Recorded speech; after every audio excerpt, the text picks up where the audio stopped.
네, 방금 읽은 말씀 뭔가 이렇게 썩 유쾌하지 못한 말씀들로 가득 차 있는 것 같습니다.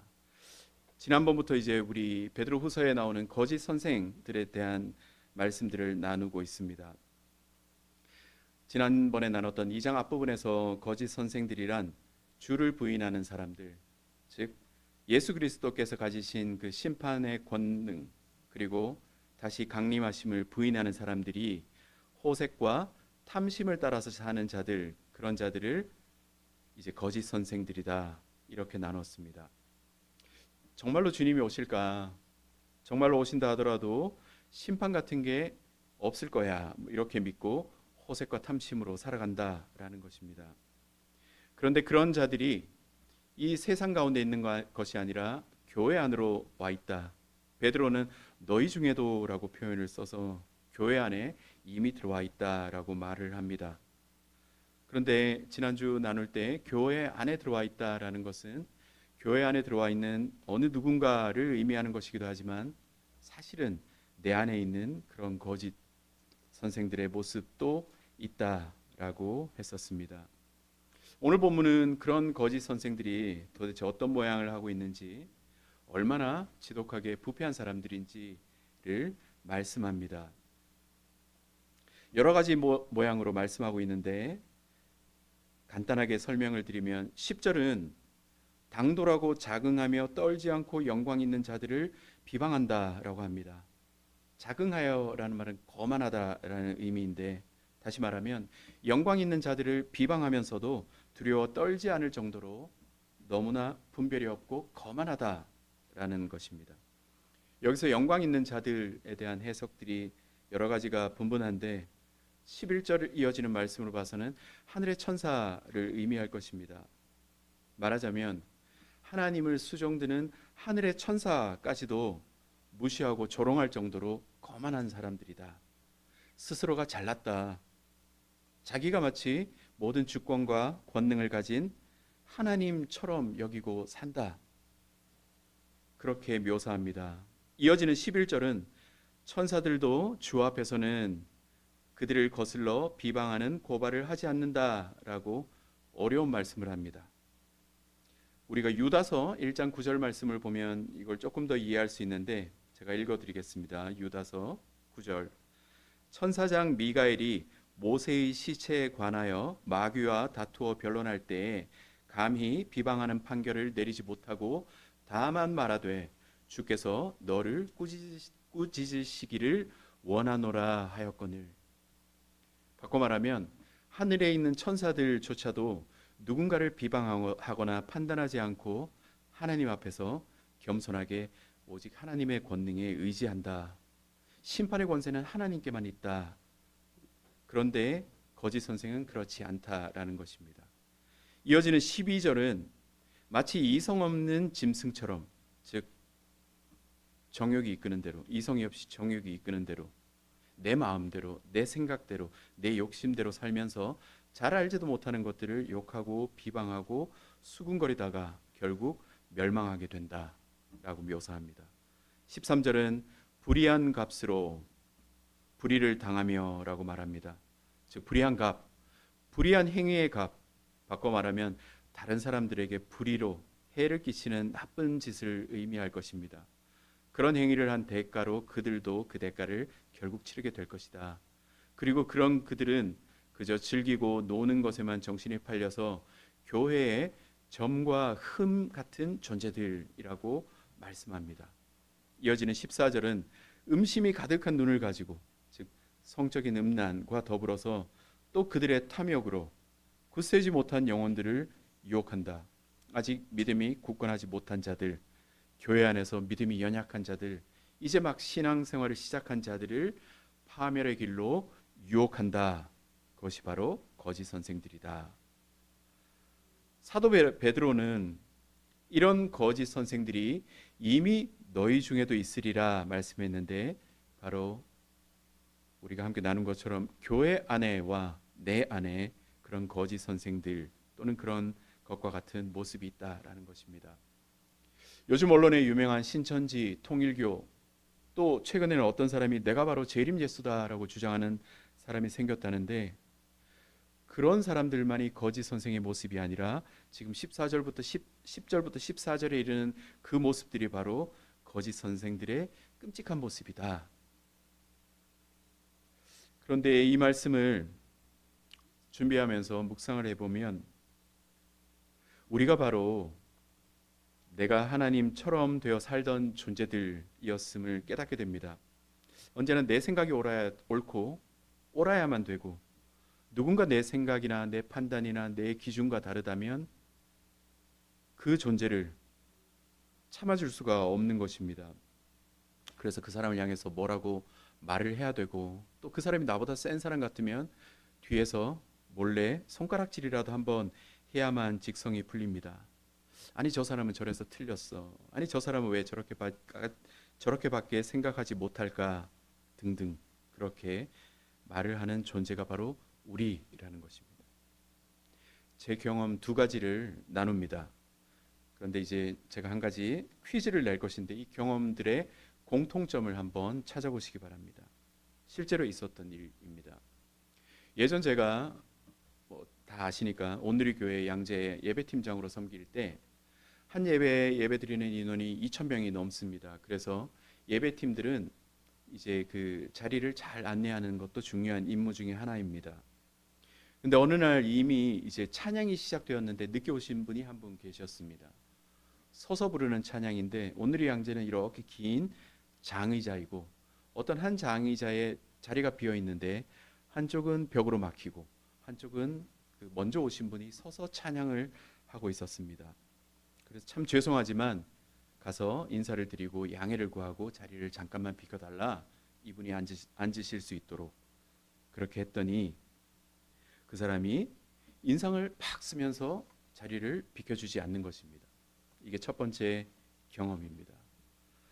또 다른 경험은 제가 전도사 시절에 어떤 목사님으로부터 한번 혼난 적이 있었는데 그 이유는 어떤 행사를 준비하는데 제가 권사님들의 의견을 이렇게 너무 많이 들었다라는 것입니다. 이게 잘 이해는 안 되실 건데 왜 교회 행사를 하는데 교역자가 권사님들의 이야기를 듣느냐, 오해하지 않고 들어주시기 바랍니다. 권사님들이 뭔가 이렇게 뒷말들도 많고 그러니까 그런 권사님의 의견을 왜 듣느냐 하면서 저를 질책하셨던 경험이 있습니다. 이 두 가지 경험의 공통점이 무엇이라고 생각하십니까?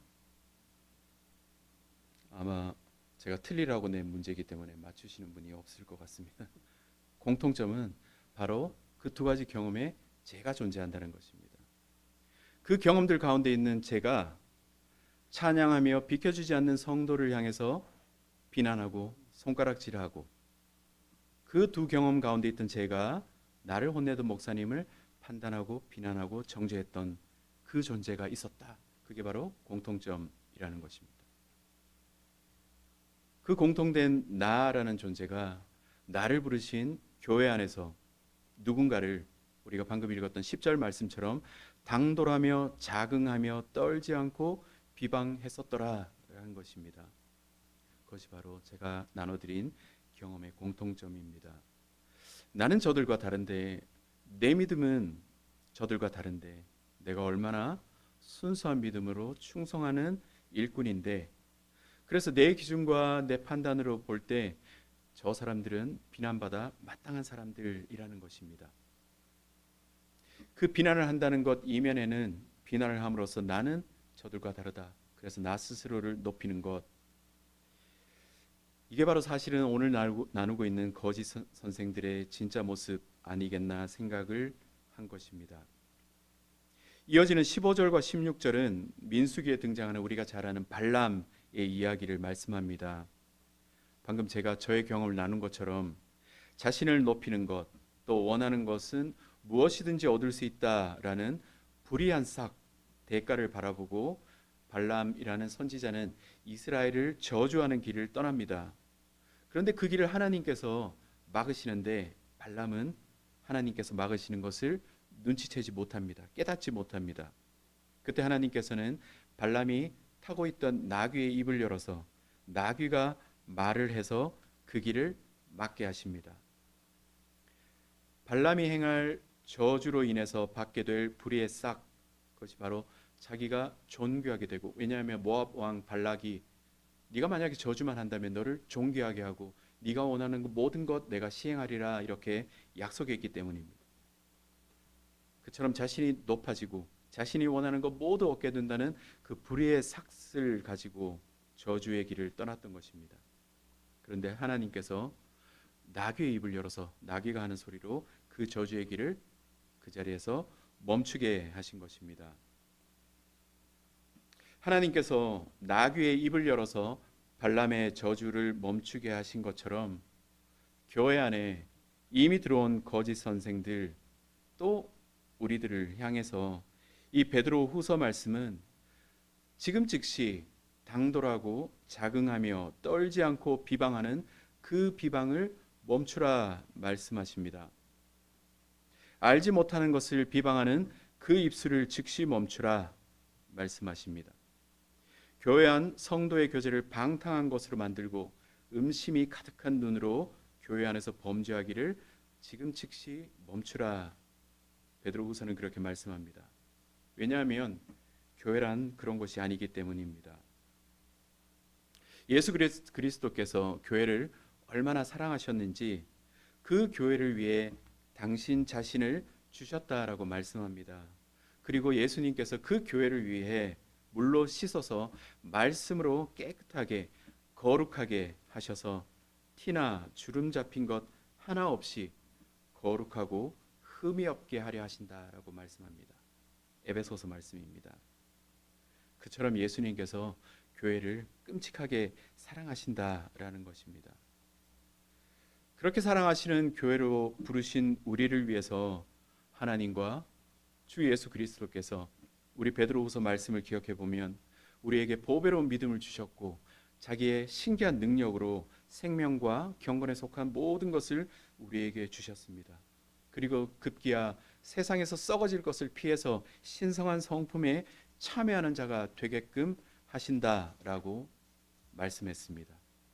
이게 바로 우리가 속한 교회입니다. 그리고 그 교회로 부르신 저와 여러분 모습입니다.